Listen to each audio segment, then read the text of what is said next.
It is the Anfield Wrap. Neil Atkinson, joined by Beth, Lindop, by Mo Stewart and by Kearney to work through the very dregs of the international tournaments, see where we ended up and then move forward through the gears. The dog days are indeed over. We are only moving one way from this point, and it is towards Liverpool's pre-season starting. And the season starting on the matters pertaining to the pre-season, we are over as part of the tour. We'll be at all three pre-season games, but we're doing live shows the night before. So we are in the pitch at Pittsburgh on Thursday the 25th of July. Then we're doing a Saturday night at Washington. They're not playing in Washington, but that's how much we love the Washington crowd. We're at Exiles on Saturday the 27th of July.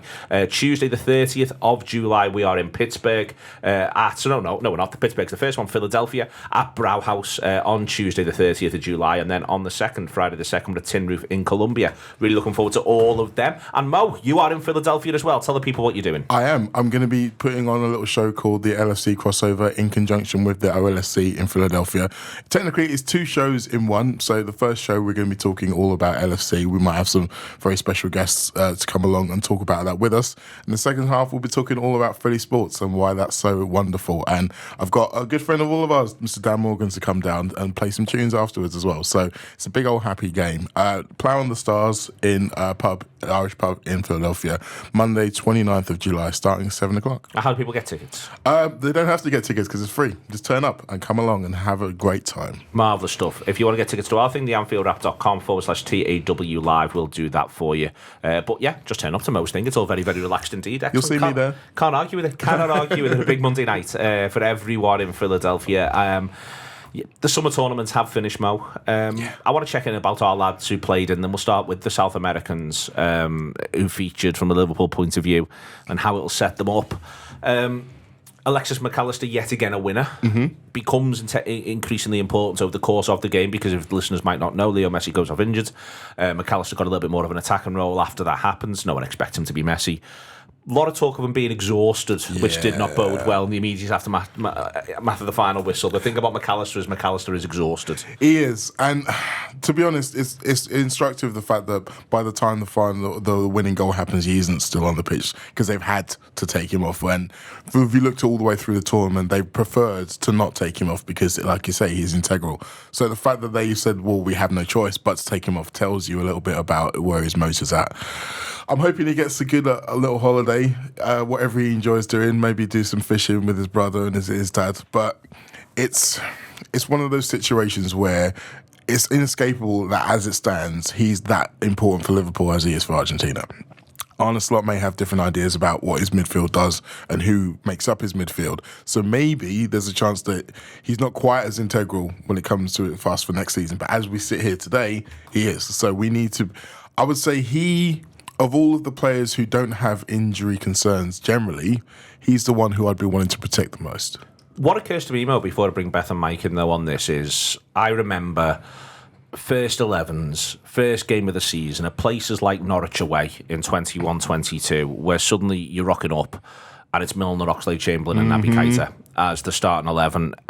I think that Jurgen Klopp, and this is one of the things that the new manager situation, it does make it a little bit more complicated.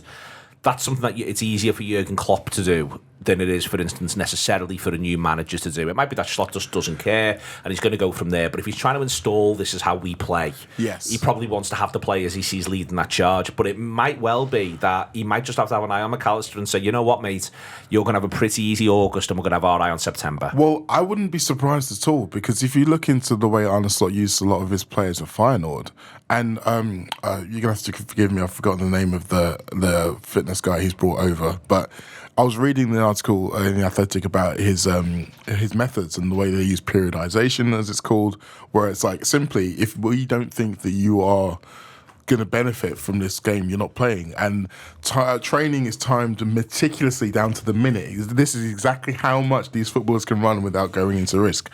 So there might well be a situation where us fans are looking at this team and thinking, well, he's not picking the best team. It's like he's picking the fittest team. He's picking the team that he thinks is the fittest team to go out there and win this football match. So I think we might see a lot of that. I think Curtis Jones in particular is someone who has been very front and centre in all of the kind of training videos we've seen so far, and he'll be busting your gut to be in those early games. Because obviously in that season you mentioned, we were all saying that was going to be his time, and then he got injured in the last pre-season game. So I think he'll want to right that wrong for sure. Ruben Peters is the chap in question's name. Don't act like I know. Andy wrote it down on public piece of paper for me. Andy knew. Sorry to break the illusion, everyone. Beth, with McAllister, the thing about it I think that matters is it continues the perpetuation of what's been a pretty phenomenal career from effectively the start of the 2022-2023 season. He has a really, really good start to that season with Brighton, off to Qatar, achieves what he achieves with Argentina, finishes strong with Brighton, really good season at Liverpool, and now has won this with Argentina. I think that speaks about the nature of the footballer that we've got on our hands. I think we forget it too easily. Yeah, I think he's a very, very special footballer, and you want players in your team that have experience of winning, and Liverpool, I think that will become increasingly paramount over the next couple of years as the likes of, perhaps Mohamed Salah, Virgil van Dijk sort of become less influential in the team. Having players who've been there and won major tournaments is really important, and I think for McAllister to have done that is really special. And I think we didn't first half of the season he did well, but it was in the second half, wasn't it, that we really saw what he was capable of. And I think when you think he's what, 24, 25, there's still another level for him to go, I think, before he fully reaches his peak. And it's really exciting to think about what he could be, the type of player he could be in another 2-3 years' time. Next one to talk about, Mike, is Luis Diaz. It's Colombia were unbeaten for 18 months, unbeaten all the way through the tournament until the final. Takes extra time for Argentina to get something off them in that final. Again, that's worth saying, it's worth pointing out. Diaz gets 37 league appearances for Liverpool last season, and we know why it wasn't 38. There is something with Diaz there where he's also integral to Colombia. He remains a player in a stylistic sense. There's the odd question mark around, but again, the pressure's on. He's delivered, and he's been delivering all the way through for Colombia. Not every team can win. Someone's got to come second in any given competition, and that's happened to Colombia in this one. But I think, what it says about the nature, again, of the footballer in terms of what he's been capable of for an extended period of time to his country under the most pressure situations, I think it only suggests how good he is ultimately. Yeah, he's grown an awful lot in stature, hasn't he? As a player as well, but, he's had a long time now of playing lots of games. And as you mentioned there, we all know why it wasn't 38. So that's bled into the fact that it's been a big sort of 12 months for him, and he's handled it all spectacularly well, and his form may dip here and there, what players doesn't, but he's always one that you'll, towards the end of the season when it was starting to stutter a bit, you can think of the games, you look back at Derby, he was superb in the Derby. I thought he was really the one that was grafting, just showing and grafting and showing and grafting loads of that. And if he's doing it for us as well as he's doing it for Colombia, then he's putting an awful lot on his back. More so at Colombia, because maybe he feels like he's the main man there. And at Liverpool, he's got obviously Mo Salah on the other side and other players in the front five as compatriot. His opponent in the final, McAllister, and he's developed, and he's had a big injury as well in his time. It took a while, didn't it, to come over that injury, but he put that behind him and sort of kicked on, and it's going to be an interesting sort of time now, because there's always been them rumours, haven't they, linking them to Spain, but I don't think we're going to see many outs in this summer. I think we'll go into it again, reinforced with 2 or 3 signings, and rely upon these players. And look, it might be an occasion where we're not relying on Diaz and McAllister and Núñez from match day one, but it's a 38 game season. That they'll be getting bit parts off the bench and building. Well, it's not necessarily building fitness, because they're very fit, men, and they're coming in now off a international tournament where the match sharpness more than fitness is what they'll be chasing up until they build up to, say, maybe September, October, where they start then being the number one starters again and putting the team on the back. It's interesting, moving on to talking about Diaz and Núñez in one, Mo, because one of the things that often gets said when people talk about Liverpool in recruitment, people say this, they like to trot this line up: the best ability is availability. Diaz gets the most league appearances for Liverpool last season. Núñez gets the most appearances all comps last season. So there's a lot of chat about those two players I think arguably from two completely different directions. Yet the thing that you can say about Liverpool last season is they were both pretty much able to be available when called upon, which, as I say, if that is the line, if it's the line that people like to say, if it's a line that's meant to have some sort of massive value, if the best ability is indeed availability, well, both of them have had it now. Again, it's the same conversation about the start of the season, I suppose, but they've not just both had it, but they've also, for the countries as well, had it, and they've also had the pressure and the burden. The pressure and the burden is a big part as well. And I think we have to remember that when we're starting to assess, particularly the final third of the season for both of them, and how it doesn't go the way that either of them have hoped. And there are situations where people would hope that they'd have done better. You have to remember that these are two players who not only have been involved in more games than anyone else, but when they are on the pitch, they are both absolute perpetual movement. Like, if you think about the way Luis Diaz, he is a fighter, and he is he's probably going to be one of the players who's higher up in the running stats, tackling stats, in terms of the rest of the players on the pitch. So that's going to have an effect, a cumulative effect over the course of a season when it comes to them being at their sharpest at the business end of the season. But again, if we are in a situation where we're able to manage our forward resources better this year than we have previously, obviously that's more down to Salah and Jota. I mean, you can't really put Gakpo in it because I think he's probably was quite high on availability as well. But if we can manage those stocks better this season, then maybe we'll be able to use them a little bit more sparingly, and they'll be sharper towards the end of the season.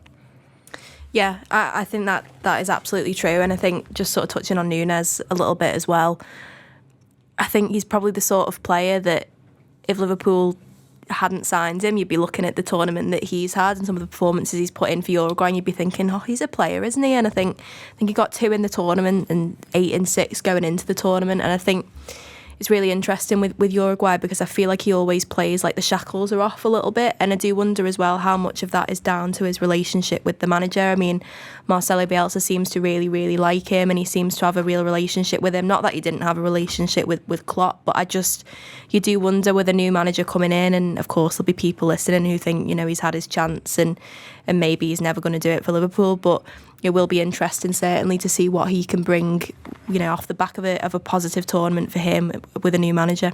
Just very, very quickly, Beth, on Alisson. I think the main thing that we know what he is and what he's about. There's not a bit of learning to be done there. It's actually useful from a Liverpool point of view. Brazil maybe go out a little bit earlier than the reputation would expect, because the sooner he's back working with Slot, with the new goalkeeping people around him, obviously Taffarel's still there as well, the better.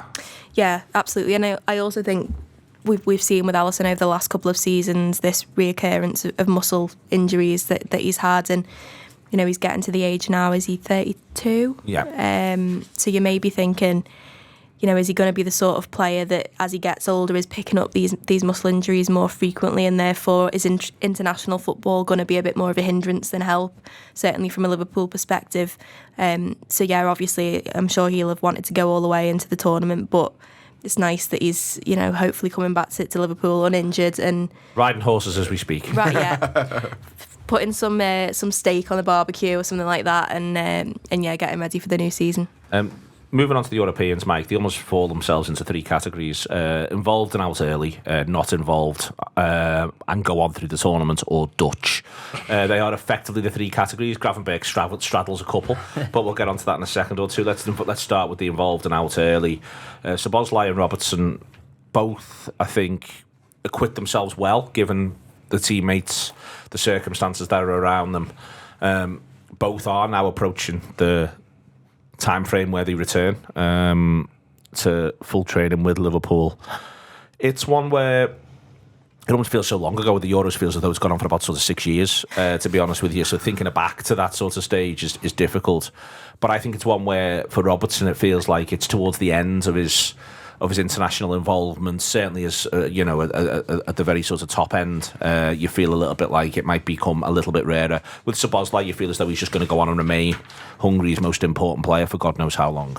Yeah, it's sort of parallels to Diaz, and like how they probably feel like they share more of the burden at national clubs, don't it? But the pair of them, Robertson's the captain, obviously, and you heard him speak a lot about the future of Scottish football over the last couple of months or so, and that was another tournament performance from him Like I don't think he's let himself down in any way, shape or form. You know, he's led Scotland quite well, and he might be thinking to himself that he's got maybe one last hurrah at the World Cup if they get there, and that's something to drive him on as well through now coming into the next phase of his Liverpool career as well as, you know, there's new horizons here. The new manager, he's been the left back of the last decade, but even though he comes in late in the decade, he's the left back of my lifetime in terms of watching Liverpool, and probably many Liverpool fans will be able to say the same thing, even a generation or two above us. Because we had some appalling left backs. Yeah.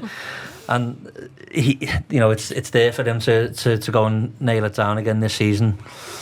Szoboszlai is interesting because I think it's well noted how there was a start in his performance in August where everyone was like, "Oh my God, what a signing he is!" And he was carrying games at 10 men, and he dropped off a little bit, had the injury, and was sort of in and out a bit more towards the end of the season than maybe he'd like.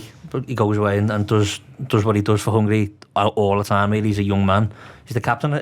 He's also the captain of Hungary as well, yes. Isn't he? Mm-hmm. So it's a lot of responsibility on a younger man as well. He's coming back into a new season now, new manager, and it's always cliche, isn't it, when you say, "Oh, it's a new slate"? You know, we're sloppy of watching tape from last season. Probably is he going to hold it to much credence? No, because he's there now training with them, and once them two get back in training, they'll want to show their level, because ultimately, you know, they're these sorts of players who don't think they've made it when they get to Liverpool, and we wanted them for ages. We were wanting to sign players like them. I don't think Robertson will ever think for a minute, "Yeah, I've made it," and he knows he's won things in his career and had a brilliant career, but he's setting examples to the likes of Szoboszlai. You know, we work hard every day here, and you've got to do that to be at the level you want to be at Liverpool. On Szoboszlai, Beth, for me, what's interesting with him more than Robertson, obviously, is I do think it's another one of those where it's an important pre-season. We've just said McAllister's not even going to do a thing for 3 weeks, and it might end up being a little bit longer. Szoboszlai does seem as though, you know, getting him back in harness with Elliott. Endo's not gone away. Endo's back around as well. You know, Liverpool need to have options in midfield for these first 3-4 games of the season, and it feels a bit like it could suit Szoboszlai down to the ground to actually be back working with the new manager, understanding what he wants, and also getting his own role, because there's not really a sense of what that might be yet in this team. He's one with a question mark around him, not in terms of his quality, but where. Yeah, definitely. I think he has a few, like you say, a few question marks around him where his best position is going to be potentially. And I think there was a moment at the Euros, I think it was when Hungary were getting beat 2-0 by Germany, and Szoboszlai just boots the ball away in frustration. And for me, watching that, it felt like it wasn't just frustration for that game, but almost like it was accumulated over a few months where things just hadn't been going his way. And I think, you know, obviously he'll have been disappointed with the way that Hungary acquitted themselves at the Euros. I don't think they performed probably as well as people expected them to. But he is a very young player to be carrying all of that on his shoulders, and so I do agree. I think by the time he gets back to Liverpool and he's had a little bit of a break and he has time to really sort of get into his groove and, as you say, sort of figure out where he fits into this team, hopefully we'll see the best of him. We'll see sort of what we saw at the start of last season. Then the ones who were involved, who were not involved but go on deep into the tournament, Mo. Joe Gomez doesn't kick a ball all the way through. Trent Alexander-Arnold does and takes a good penalty at a key moment as well. A couple of games early on, which feel as though they've been forgotten in the general consciousness. I wonder where they are in Trent's own mind. Konate, I don't think, gets on all the way through. No. Jota gets a goal disallowed, which was a very Diogo Jota goal. Jaros, for good order, is third choice goalkeeper, so he doesn't get on or get involved either. I think Jota and Trent and maybe even Konate can fill at the hard lines. I think Konate for sure, because I think going into the tournament, the expectation was that Deschamps was going to go with Konate and Meccano as his centre-half pairing, and they have been the pairing throughout all the age groups, so they had a good connection. He plays a prominent role in the last World Cup tournament. I think he's man of the match in the semi against Morocco, so he can go into it feeling like he should expect to be one of the players playing. But then he doesn't have the greatest end to the season, and frankly, William Saliba does have a very good season for Arsenal. And then the other issue for him is that Saliba comes in and plays very well for France, and suddenly it's like, oh, I'm on the outs here. So I'd like to think that he's on his break now, screwing. like really thinking, right, I need to prove to all of these idiots that I'm the best centre-half in this team. And he's talking about Liverpool and he's talking about France. And I want to see him come back with that really fire in him. For Jota, it's a different story because obviously there's a bit more of a... There's a time limit almost on when he gets his release, i.e. when Cristiano finally is moved on. Once that happens, then he should feel like he's got a bit... But what if Jota's retired by then? what if we're all retired by then? But when you say that, I'm just reminded of the line, in the long run, we're all dead. Do you know what I mean? Like that. If I was Jota, I'd just feel a little bit like, so, you know, are my entrails going to be sacrificed at the altar of Cristiano again? Well, I mean, here's hoping that Portugal decide to sack Martinez and bring in Marcelo Bielsa, because I'm sure he'll absolutely get rid of Ronaldo. But I think the reality is Jota can say, well, okay, that there's not much more I could have done in the situation, the hand I was given. But again, he'll want to come into... He'll have heard all the conversation we have about him. It's like, oh, he's a great player if he stays fit, if he stays fit. He will hopefully be coming into the season saying, I want to play 35 games in the league. That's my, like, whether it's starting or off the bench, like, that's my aim. I want to come in there, and if I'm able to do that, then I'm going to finish with 20 goals. Yes. Like, and he should be. Again, this is the thing. We can all have the conversations about these players and what they should be thinking and what they should be feeling, but these are all very competitive animals. They will all know. And I mean, you could almost argue that he's looking at Mo Salah in a similar way as we look at Cristiano Ronaldo. It's like, he's watching him in training, it's like, how tight are them hamstrings, mate? So he will hopefully be looking to be able to push on. And for Gomez, I think it's almost like that was a vindication of the fact that this is what happens when he has a full season fit. He is one of the best defenders in the country, and whether he got on the pitch or not, he will still believe that he's confident and confident in himself to believe that, and that won't affect him. But just on that, the Gomez point though, Mo, this is where I think if Gomez has genuine international ambitions, and he may not do, he may be one of the people who's quite sanguine about it. I think there's some players who just sort of find themselves, who are really into it. Then there's, on the other end of the spectrum, Ben White. And then I think there's, more power to his elbow. And then I think there's people who are somewhere in the midst between those two states. And I get the impression Gomez is one of those. But what I would say is that if I am Gomez, I haven't had a season of staying fit, and possibly, as in when I'm having my first conversations with Arne Slot, saying, quite like one position, because I don't think 3 helps me necessarily. What's the one?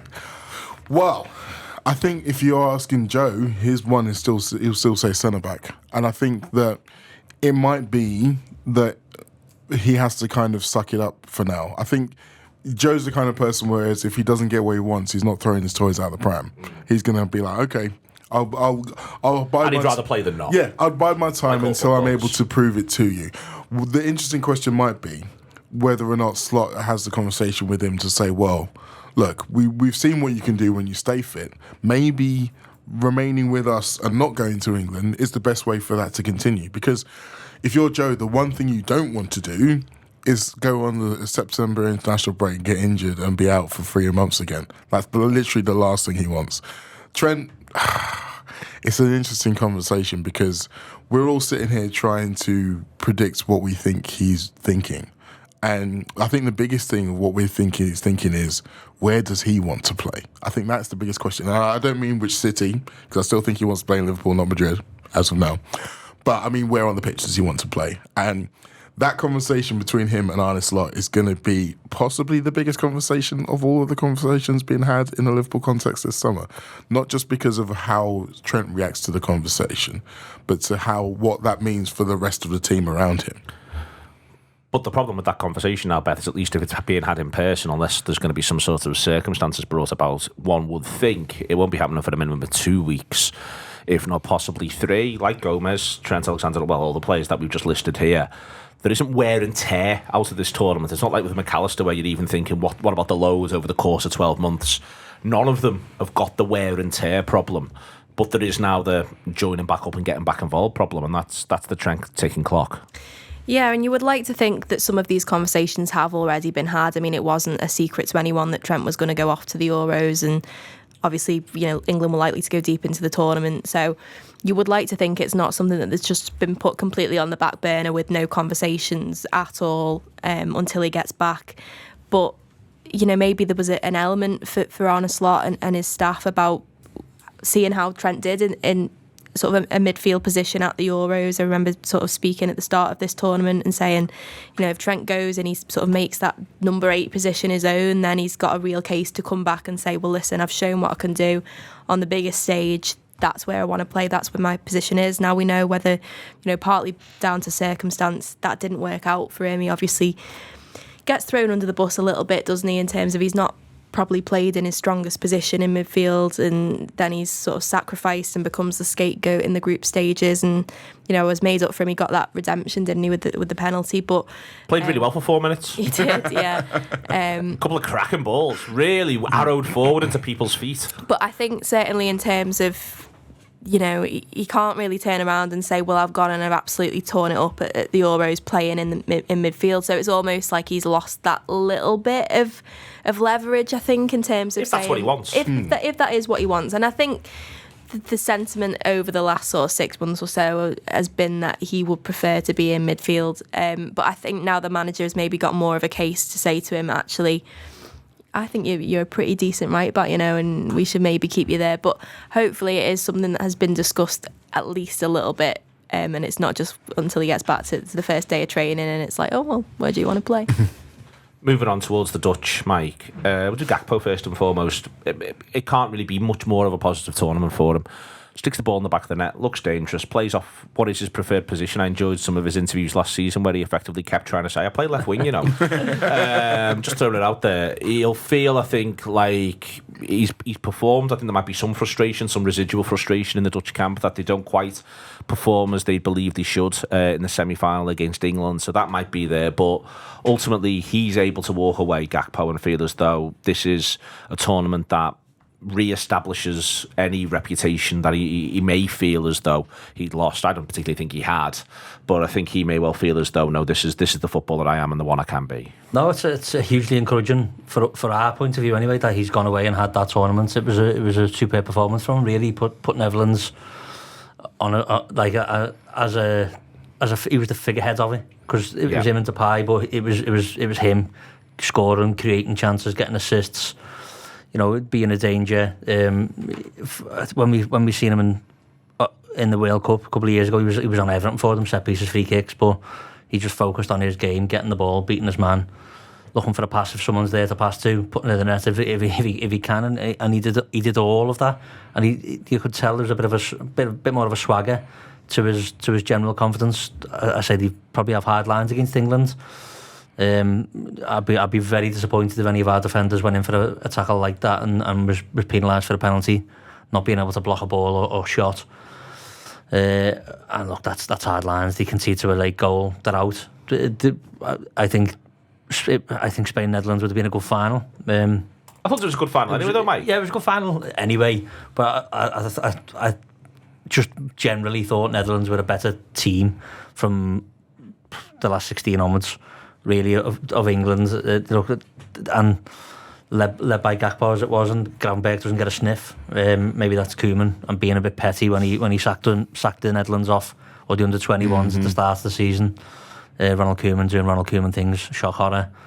Gravenberch never got a sniff, but the Virgil, the captain, and Gakpo played a big part in it. Van Dijk's interesting, really, if you read around the whole thing in the Netherlands. He's sort of a Liverpool legend, and we put him up there as a brilliant player.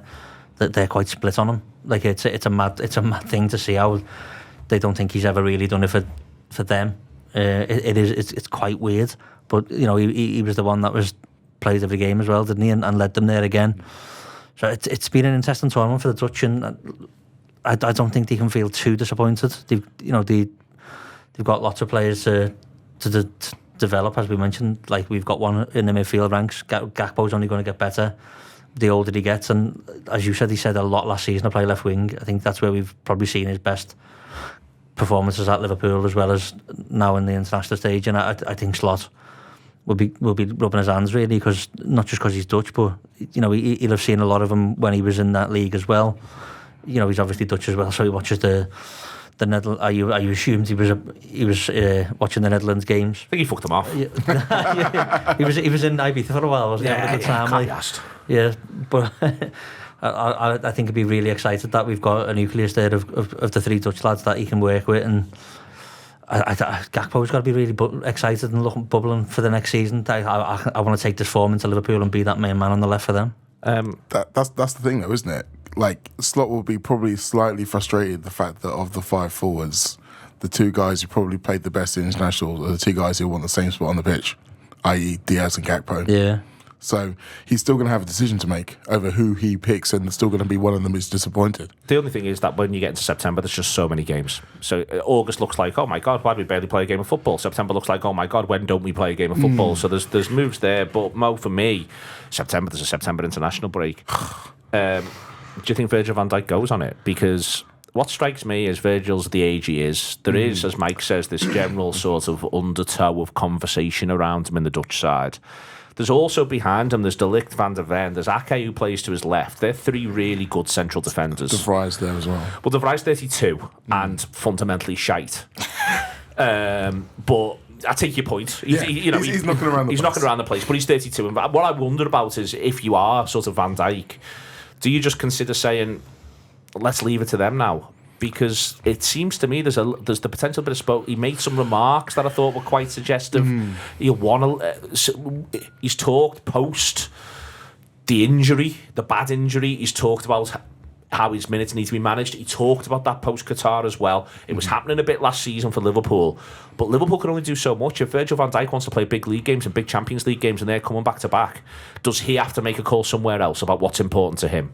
I think he does, and you're right. I think that the tone of his since the injury, the tone has changed in terms of he was gone from being someone who you would expect. He believes that he can play every game. That was one of the things about him. He was one of those guys. You get to the end of a Premier League season, and there's 5 players who played every minute of every game. Him, Lewis Dunk, and a few others.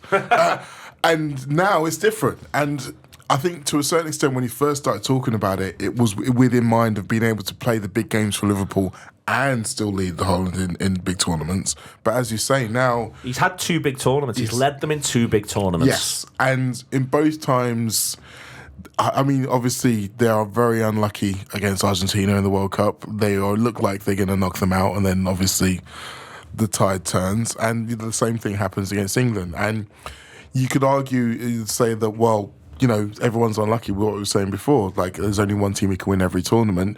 For him to go on again and think, oh, maybe it could be different next time, you do think about diminishing returns. You do wonder. I mean, a lot of it depends upon who's going to be the manager as well. I think that decision might come into it. But is Ronnie the Red moving on? Well, who knows? Who knows what's going to happen? This is the Dutch. They're just as crazy as us when it comes to those kind of things. But I think, again, this is a conversation around his contract. So if he wants to have another 3 years on a very high wage, and Arne Slot says to him, well, in that case, we're going to have to start being serious about how many games you play over the course of a whole time, club and country. And if it comes down to it, it's like, we'll give you that deal, but you're going to have to maybe step aside from the Dutch national team. That's the decision he's going to have to make. And right now, I wouldn't be surprised if he does walk away. What's the ideal number of games for Van Dijk? Because this, to me, Beth, you obviously want him in rhythm. You want him playing pretty regularly. There's going to be 8 Champions League group games at a minimum. Well, 8 Champions League games at a minimum. We can limit the group games. They've set the rules. They're not going to change them now. You've got 38 league games. Last season, it was noticeable how much he doesn't play in the league game, in the Europa League group stages. But it was also noticeable he actually doesn't play that much in 21-22 when Liverpool get back into the Champions League and Van Dijk's coming back from injury. He doesn't play the first home game against AC Milan. He doesn't play the home game against FC Porto in that season, in that run. Like, you'd have thought, Van Dijk's back, Champions League football's back, this is what we're doing. But even then, even in 2021, Klopp is beginning to protect him.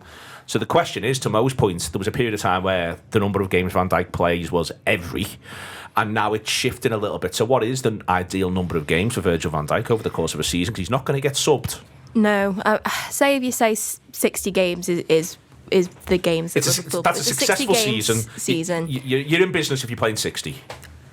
40, maybe, I think. You drop him out of the early stages of the cup competitions. Obviously, so you're sort of saying 28 League and 12 Champions League there, aren't you, if we're honest? Yeah. That's sort of where you're ending up. And then obviously if you get into the latter stages of cup competitions, you'll want to be playing there. So I do think there is a real sort of serious conversation to be had about his future with the Netherlands. I know his comments, there was a bit of a furore sparked by his comments, and I think some Liverpool fans interpreted what he said about, I need to have a real think now about my future with the club and country. I don't think he meant it as much as about Liverpool as he did about the Netherlands. I think it's Mo's point about the idea that the club could be in a position where they're saying, well, because I think if you're for sitting here now, we've just said 40. Let's say Liverpool having a really successful season in the Champions League, so that's 12 Champions League games. I think it's 8. No, it'd still be 15 for the final. So it's 15 if you make the final. So even there, we're saying he's not playing 3 Champions League games, and we're saying he's not playing 10 Premier League games. Virgil's sitting here is going, I want to play them. Yeah. And this is to therefore Mo's point around, well, is the best way to protect this that you remove those international, because that's what I think. If you say to, and this will be what's in Virgil's head, do I want 50 games for Liverpool next season, and I am the captain? If they get into the latter stages of things, I want to be playing, and to your point, do I want 50 games for Liverpool next season, but that does possibly mean no games for the Netherlands. Yeah, and I also think, going on from Mo's point about diminishing returns as well, he's got to sort of think, is it worth it playing for the Netherlands? And I know obviously for professional footballers, a lot of them, for playing for your country, captaining your country is the absolute pinnacle of everything that you hope for, and I'm sure it's not something that he would want to relinquish easily. But that being said, you think, well, it's another 2 years to a major tournament. So by that point, Virgil will be, 35? So, he could feasibly still be playing centre-off, but when you look at the younger players coming up behind him, you sort of think there's a chance that maybe he's not going to be in the starting lineup for that tournament.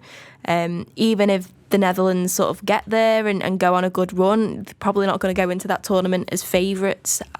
And also, you look at some of the criticism that Van Dijk gets, and maybe some of it is warranted, but he just seems to get absolutely slaughtered every time he plays for the Netherlands. Like, none of their legendary figures seem to rate him whatsoever. And you do They're wonder, a terrible crew. They are, yeah. You do wonder, Europe's worst pint.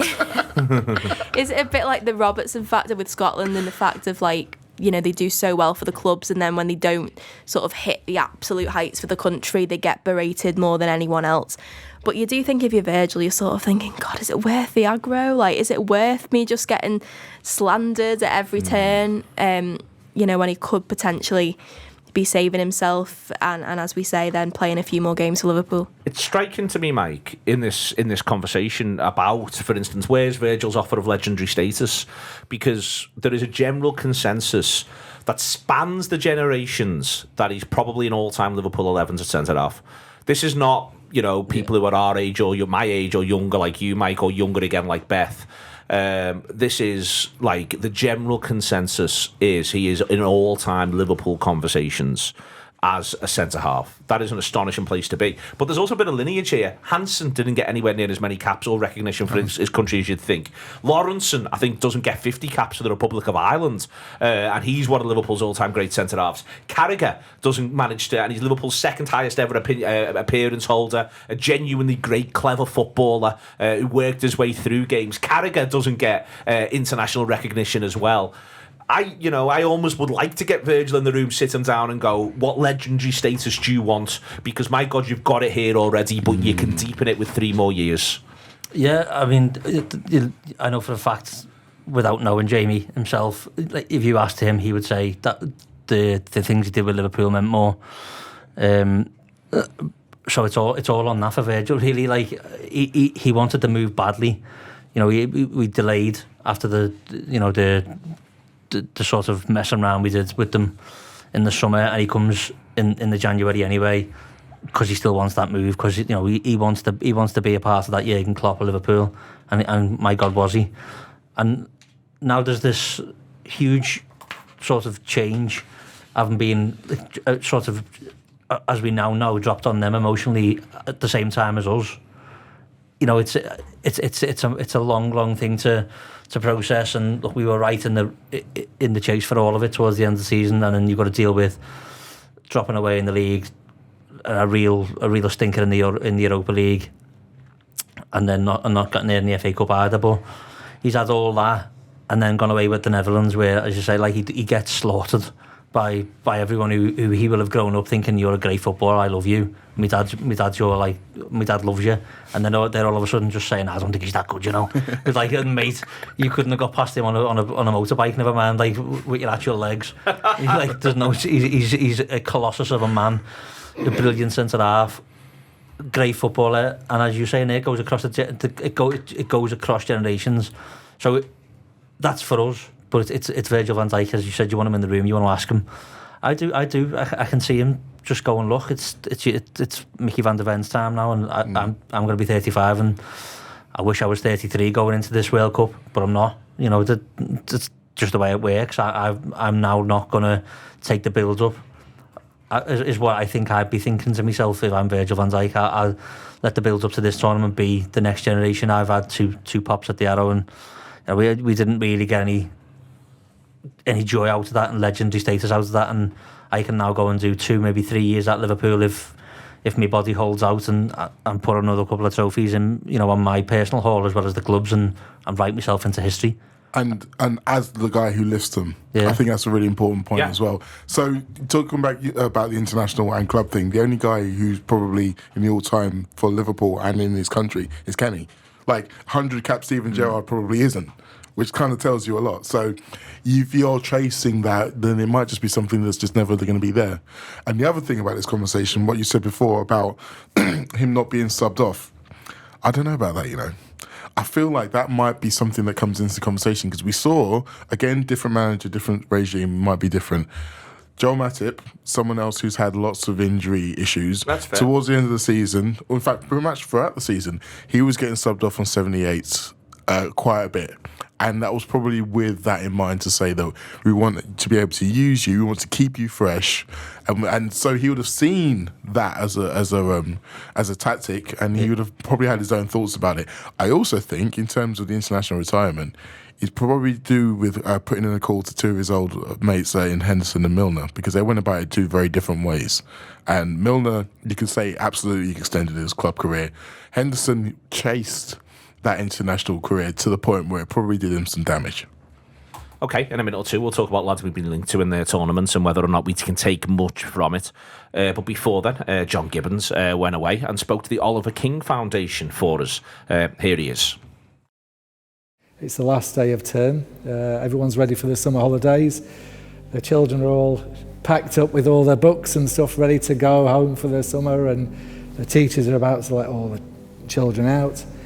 I just collapsed, and I had a cardiac arrest. It's John Gibbons from the Anfield Wrap, and I'm here to talk about the Oliver King Foundation.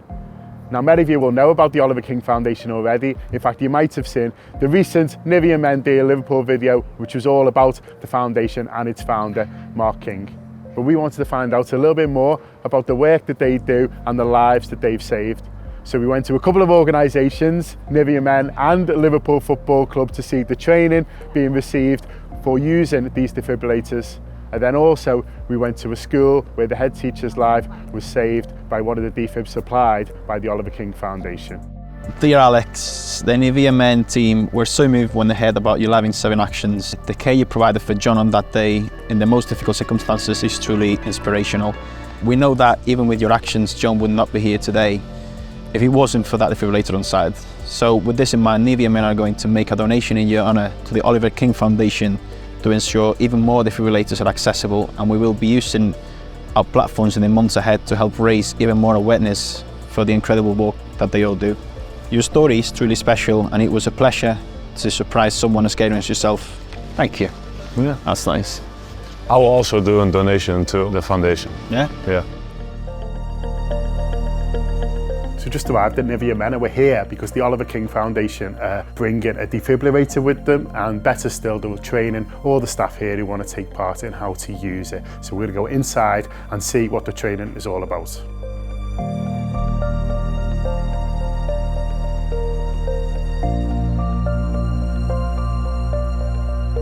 My name is Mark King, and I am the founder of the Oliver King Foundation. Let me just tell you a little bit about the foundation and what's brought me here today. On the 2nd of March 2011, I lost my beautiful 12-year-old son Oliver to SADS, or sudden arrhythmic death syndrome, and that is where the electrical side of your heart switches off like a light switch. Saz doesn't show any sign or any condition other than that fatal arrhythmia. And if you do go into cardiac arrest, the only thing that's going to save your life is a defibrillator. 12 o'clock that morning I got a phone call from Isabella from the school office in the King David in Chilwell in Liverpool, and she said, Mark, Oliver's been on a swimming lesson, he suffered a seizure, he's on his way to Underhay Children's Hospital, can you get there? They worked tirelessly on him that day for 3 hours, but sadly we couldn't save him, and I couldn't understand why I'd lost a perfect, healthy 12-year-old boy in no safer place than school while we were out working. So I started looking into this condition, and I was absolutely horrified to read on government statistics that we are losing between 12 and 20 young lives per week across our country to this condition.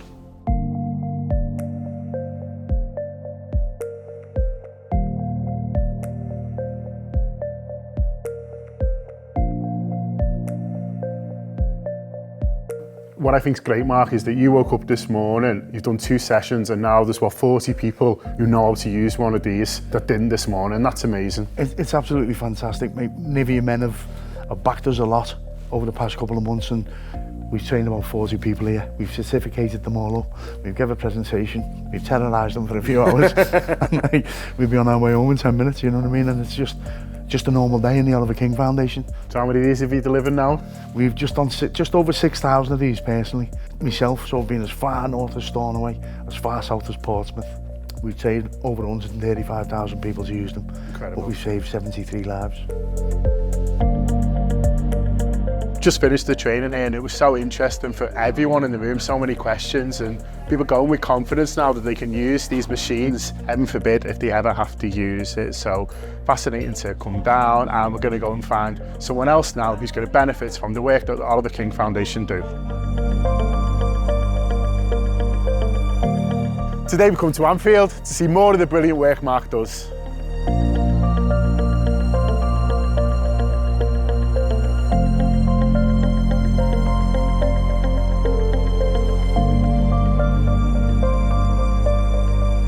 I think the big thing he said was there is the fear factor of not knowing how to use it, or not knowing what to do. Now you know how easy it is and what to do. If you're ever in that situation, just don't think twice, do you? Just jump in and you know what you're doing, hopefully. It's so important because no matter what backgrounds or where you're from, whether you're rich or poor, everyone is on the same journey. It's easy to use, and we could save lives. For Mark's be there to go through what him and his family have gone through, and to use that to kind of make things better for other families, also avoid the same situation. Just remarkable, really. So we've seen the hard work that Mark and the foundation puts in, and next we're going to see why it matters. And we're here at Birkdale Primary School, a place that not only has defibrillators thanks to the Oliver King Foundation, but has actually used one as well. We're here to hear Nick Sheeran's story. He's the head teacher. We're going to go inside and meet him now.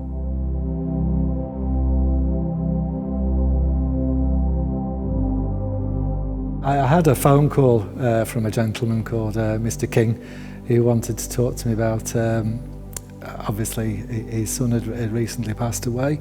And he said that he was struggling to actually get into schools, and he just wanted to pass on a simple message about how lives could be saved with defibrillators. He did the most moving assembly that we've probably ever had in this hall, all about his son Oliver. And so without question, myself and the governors and the teachers and the children, we agreed to get a defib for the school, which was put on the wall in this hall, and there it remained.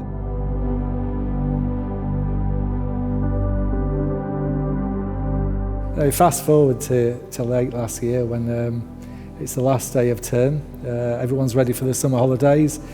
The children are all packed up with all their books and stuff ready to go home for the summer, and all their parents are waiting outside, 900 of them, quite a big school, all waiting to go. And I'm out on the yard tying a few balloons onto a stage to just stand on this stage. And so when everyone was there, just to shout out for one last time, let's hear it for our leavers. And just as I was tying the last balloons and the caretakers off to the gate to let everyone in, the teachers are about to let all the children out, I just collapsed.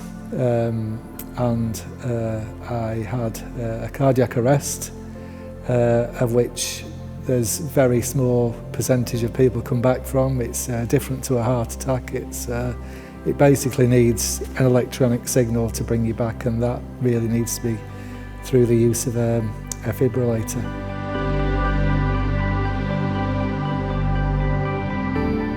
If it wasn't for Mark coming in this hall over 10 years now, I don't know if I'd be here now. I don't know, I don't know what the number is up to as to how many lives have been saved in schools because of him pushing it through.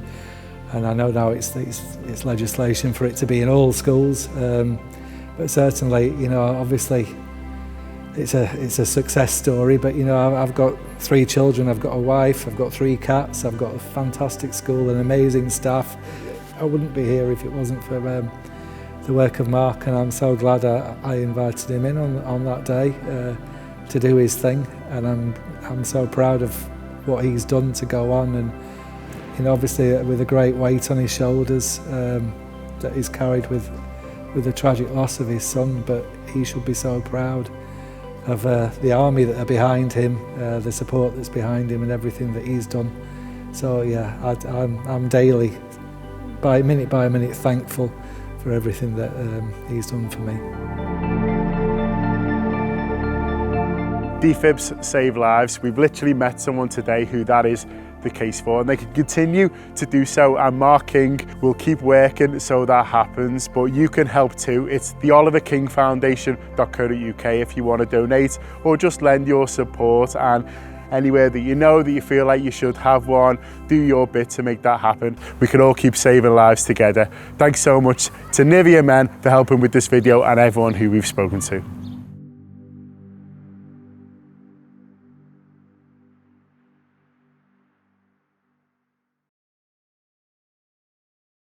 If you'd like to donate off the back of that video, John Gibbons, produced with the Oliver King Foundation, if you go to the oliverkingfoundation.co.uk and click where it says donate, that's one way to do it, so definitely consider that way.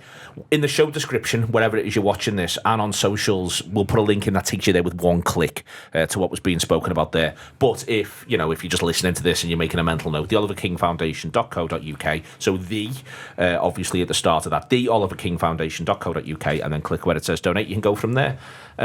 Also, last week, I was lucky enough on Thursday to pop down to the opening of the new museum at Anfield about, the club, Liverpool Football Club, not unsurprisingly. It's got a really, really strong exhibition, as you'd expect, currently around Jurgen Klopp. That's a bit time limited, so do check that out and get down there if you will be interested. Obviously, tickets are on sale at the minute for that first pre-season friendly against Sevilla, and the museum will be open all the way in the run-up to Christmas. It's really, really good, frankly. There's been a lot of work put into it by good people who understand what the club's meant to be about, and it goes right the way back and tells the whole story of the football club right the way through. And as I say, there is focus in there on Jurgen, and then the final part of that as well is there's a lovely little image of Arne Slot as well, which shows that the museum is rightly also thinking about what is to come.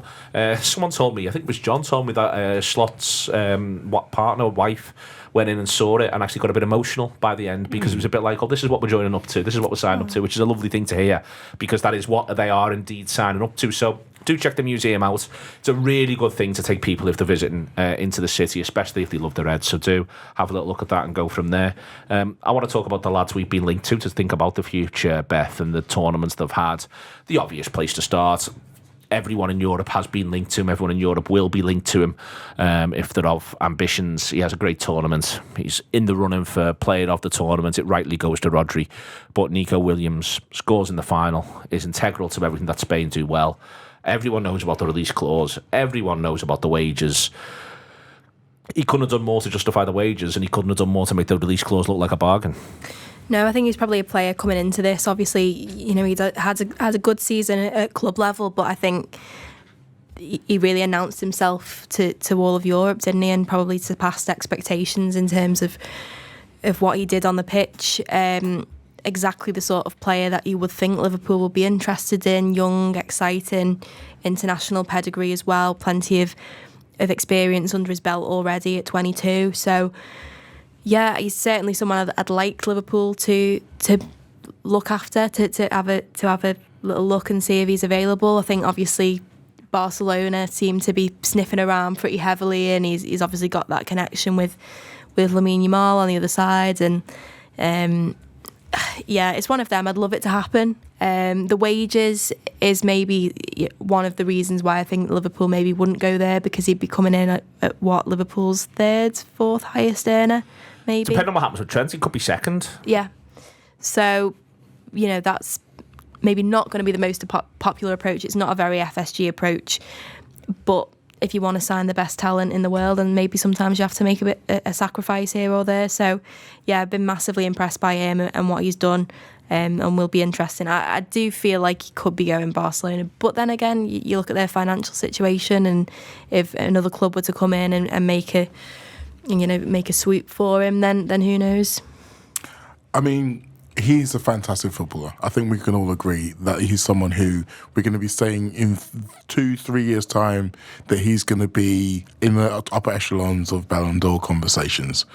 But the other thing that we kind of need to factor in is that he's a left winger. What have we been saying this whole show? Diaz, Gakpo. We've got loads of left wingers. Like, if we can maybe sell Diaz to Barcelona, then I think it becomes a live problem. But I think in terms of our priorities as a squad, he's not high enough on that to make the deal happen. So I think he's one that we're going to have to tearfully watch play for someone else. And you wouldn't want to block Tony Gordon? Well, obviously. He reminded me a lot. Like, maybe I'm being sort of rose tinted glasses looking back and wanting another version of. But I was getting potential Sadio Mane. There was a lot of 2019 Mane going on, wasn't there? I was just like, oh, get me that, because I missed that. And like maybe that's just meant better off where it is now. Like, we've seen it and had that, and let's not be greedy. Let's not try and have that again. Let's have it in a different way. But he was very direct. I'd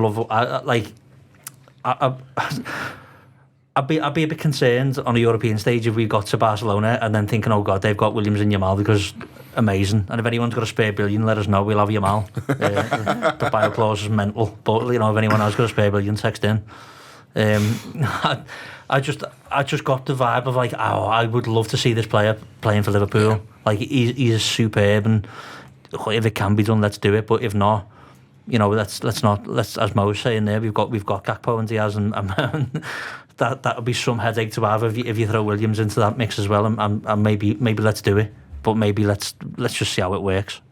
Okay, another one Liverpool being much linked with recently, Mo, is João Neves.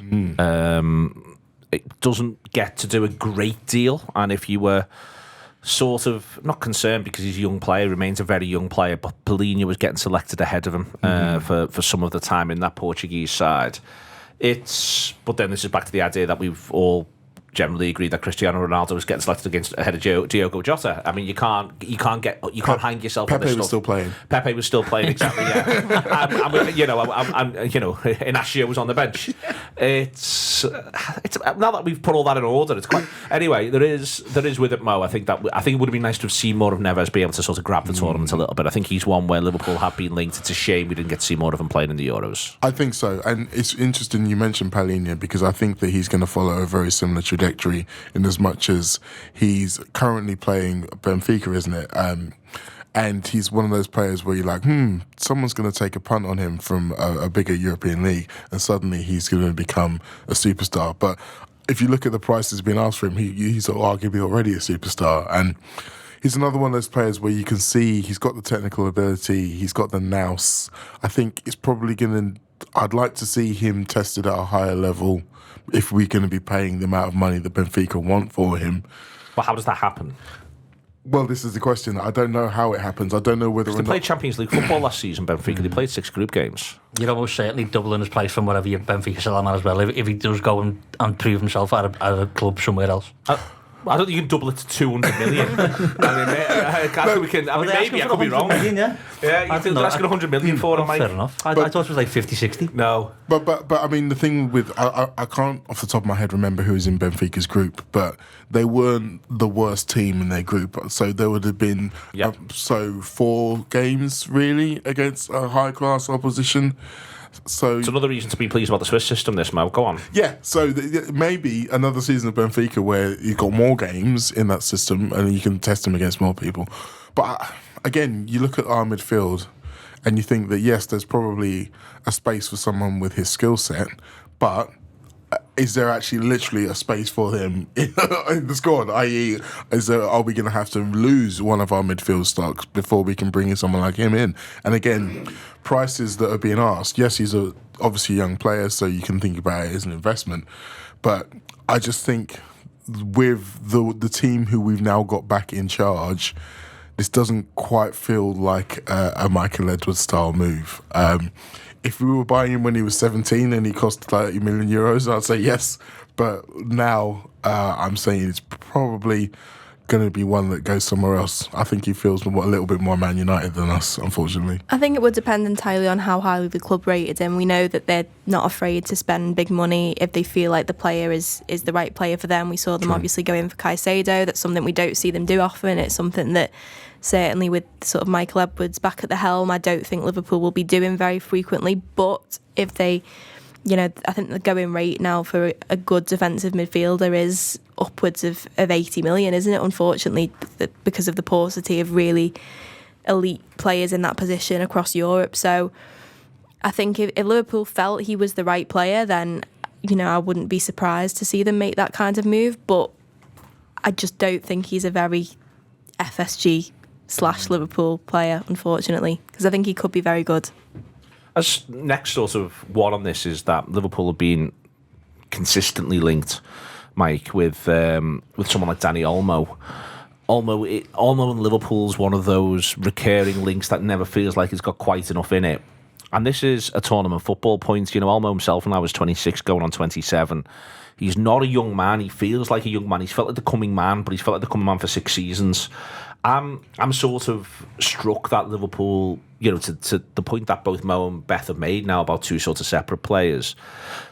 It seems like Liverpool, if you're on Liverpool's list, you're on it forever on the one hand, but on the other hand, if you're on Liverpool's list and they're not committed for you, you can end up just sort of bobbing around on it. And this is where the opportunist point comes through from what Richard Hughes was saying.